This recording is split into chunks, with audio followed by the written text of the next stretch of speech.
नमस्कार माझ्या लाडक्या दर्शकांनो, मी सुरेखा. सर्वांना माझी गोड पप्पी देऊन तुमचं स्वागत करते. आजच्या कथेचं नाव आहे मित्राच्या बायकोला पहिल्या रात्री फसवून मजेने काचकाच ठोकले.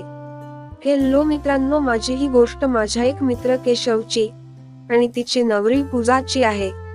मी त्यामध्ये हिरो आहे. मित्रांनो, ही त्या दिवसाची गोष्ट आहे जेव्हा केशवची पहिली रात्र होती. आम्ही दोघे खूप चांगले मित्र होतो. मी आणि केशवने अनेक वेळा एकमेकाचे सोट्या पकडून एकमेकांचे पाणी काढून दिले आहे. आम्ही एकत्र खूप मजा पण केलेली आहे.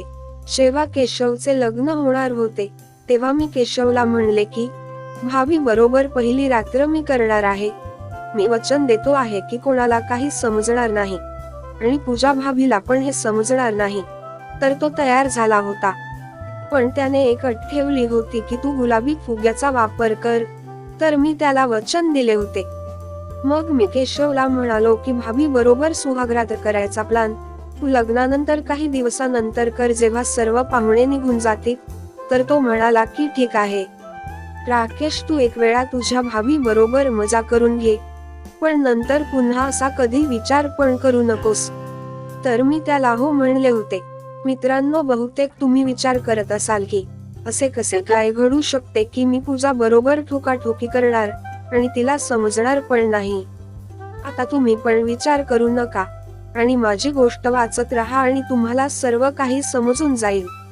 मित्रांनो, जेव्हा तो दिवस आला होता जेव्हा केशवचे लग्न होऊन 15 दिवस निघून गेले होते आणि घरचे सर्व पाहुणे निघून गेले होते, त्या दिवशी नशिबाने केशवचे घरचे लोक पण आले नव्हते आणि केशवचे बेडरूमचे 2 दरवाजे होते आणि दुसरा दरवाजा बाथरूमच्या कडे जात होता.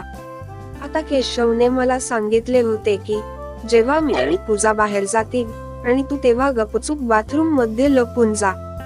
आता रात्री 10 वाजले होते आणि तेव्हा केशवने पूजाला म्हणले की हॉटेलमध्ये जाऊया.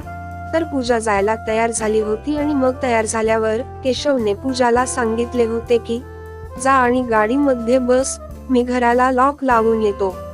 तर पूजा जेव्हा गाडीमध्ये जाऊन बसली होती तर मी गपचूप केशवच्या जवळ गेलो होतो. तर केशव म्हणला की जा बाथरूमच्या जवळ जाऊन लप, पण आतमध्ये जाऊ नको.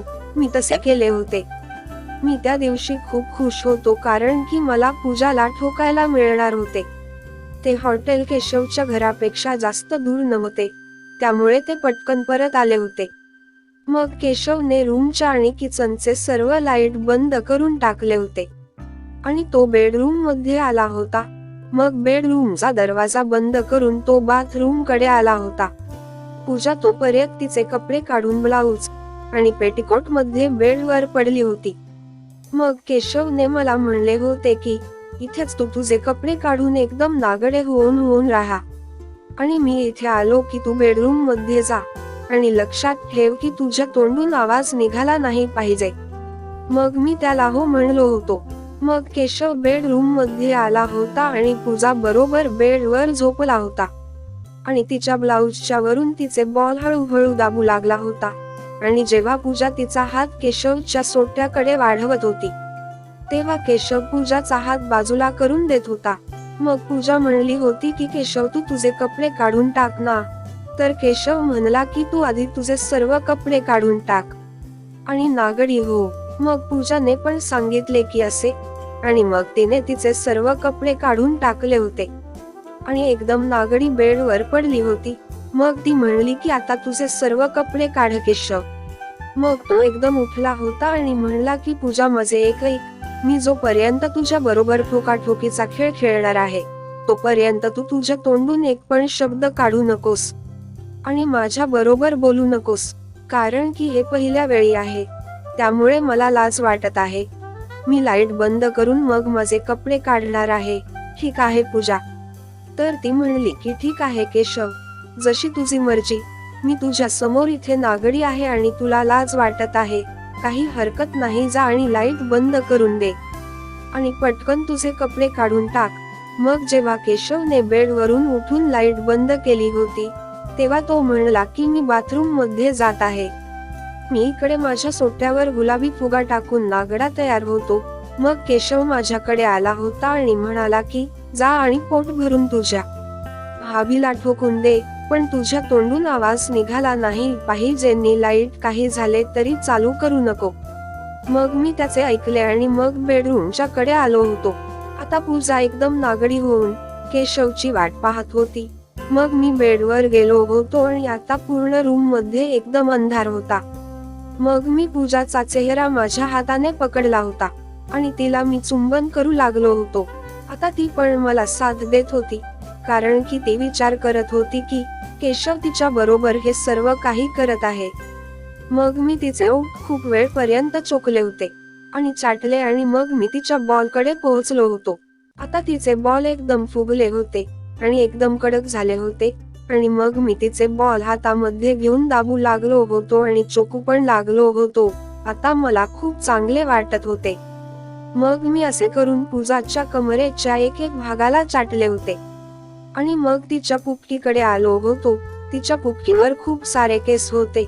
मग मी तिचे केस बाजूला केले होते आणि सरळ तिच्या पुपटीवर आलो होतो आणि तिला कुरवाळू लागलो होतो. मग मी तिच्या पुपटीमध्ये माझी जीभ टाकून तिला ओली करत होतो आणि माझे थूक तिच्या पुपटीमध्ये भरू लागलो होतो, जेणेकरून ती एकदम ओली होऊन जाईल. मला माहिती होते की पूजाची ही एकदम पहिली ठोकाठोकी आहे, त्यामुळे मी तिची पुपटी एकदम ओली केली होती. मी खूप तापलो होतो आणि माझा सोट्या पण एकदम ताठला होता आणि मोठा झाला होता. मग मी जेव्हा तिच्या पुपटी बरोबर खेळत होतो तेव्हा पूजाने माझ्या सोट्याकडे तिचा हात वाढवला होता आणि माझा सोट्या पकडला होता. आता ती खूप गरम झाली होती, त्यामुळे ती कंट्रोल करू शकत नव्हती.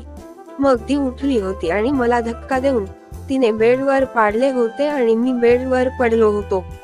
ती माझा सोट्या तोंडात घेऊन चोकत होती आणि त्याला केशवचा सोट्या समजत होती. मग मी तिने अनुभव केले की सोट्यावर गुलाबी फुगा लावला आहे. तेव्हा तिने चोखणे बंद केले होते. मग ती उठली होती आणि माझ्या दोन्ही पण पायाच्या मध्ये बसली होती आणि माझ्या सोट्याला पुपटीवर घासू लागली होती. मग ती हळूहळू माझा सोट्या तिच्या पुपटीमध्ये घेऊ लागली होती. ती आता खूप तापली होती आणि तिने माझ्या सोट्याचा टोपा तिच्या पुपटीच्या तोंडावर ठेवला होता आणि तिची कंबर उचलली होती आणि जोराने बसली होती आणि माझा पूर्ण सोट्या आतमध्ये गेला होता. आता तिला थोडा त्रास झाला होता, त्यामुळे ती थोडा वेळ बसून राहिली आणि मग ठोकू लागली होती.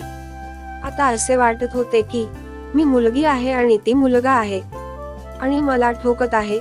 मग पूजा खूप जोराने तिची कंबर हलवत होती आणि काही वेळाने तिने पाणी काढून टाकले होते आणि ती बेडच्या बाजूला जाऊन झोपली होती. मग मी हे पाहून थोड्या वेळाने उठलो होतो आणि परत मी माझा सोट्या तिच्या पुपटीमध्ये एकदम टाकून दिला होता आणि मग मी तिला ठोकू लागलो होतो आणि मी तेव्हा तिची पुपटी एकदम पोट भरून ठोकली होती. आता ती एकदम संतुष्ट झाली होती आणि म्हणत होती की केशव प्लीज आता मला सोडून दे, मला ठोकायचे बंद करून टाक, आता मला उद्या ठोक. पण मी अजून संतुष्ट झालो नव्हतो, त्यामुळे मी तिचे काही ऐकले नाही आणि तिला जोराने ठोकत होतो. मग मी तिला असे 20 मिनिट ठोकले होते आणि माझे चिक काढून टाकले होते आणि मग माझे चिक गुलाबी फुग्याच्या आतमध्ये होते. मग मी काही वेळ तसाच तिच्यावर होऊन राहिलो होतो आणि माझे अंतीचे श्वास आता जोराने चालू होते आणि मग मी बाथरूम कडे गेलो होतो आणि मग मी तिथे जाऊन केशवकडे पाहिले तर तो तिथे बसून त्याचा सोट्या घासत होता. मग तो मला पाहून उठला होता आणि त्याच्या बेडरूम मध्ये तो एकदम नागडा पोचला होता. मग इथे मी माझा गुलाबी फुगा काढल्याशिवाय माझे कपडे घालून टाकले होते. मग केशव बेडरूम मध्ये गेला होता आणि त्याने लाईट चालू केली होती आणि मग त्याने पाहिले की बेडवर पूजाचा पुपटीतून निघालेला रस पडलेला होता. मग पूजा केशवला पाहून हसत होती आणि तो तिला पाहून हसत होता. मग केशवने परत लाईट बंद केली होती आणि पूजाच्या जवळ जाऊन झोपला होता. मग सकाळी 4 वाजता केशव उठला होता आणि पूजाला न उठवता तिला ठोकू लागला होता आणि त्यामुळे ती पण आता जागी झाली होती आणि ती पण एकदम मजेने ठोकून घेत होती. मग काही वेळाने जोराने ठोकून ते दोघे एकदम संतुष्ट झाले होते आणि ते दोघे काही वेळ पर्यंत झोपले होते. मग केशव सकाळी 6 वाजता उठला होता आणि तेव्हा पूजा गाढ झोपेमध्ये होती. मग केशवने दरवाजा उघडला होता आणि मला जायला सांगितले होते आणि मग मी पण काही न बोलता गपचूप तिथून निघालो होतो आणि माझ्या घरी आलो होतो आणि सर्व आठवून परत एक वेळा हात मारला होता. तर माझ्या लाडक्या दर्शकांनो, कशी वाटली आजची कथा? सुरेखाची गोड पप्पी मस्त ना? तर अशाच अनमोल मादक कथांचा आस्वाद घेण्यासाठी चॅनलला लगेच सबस्क्राईब करा. धन्यवाद.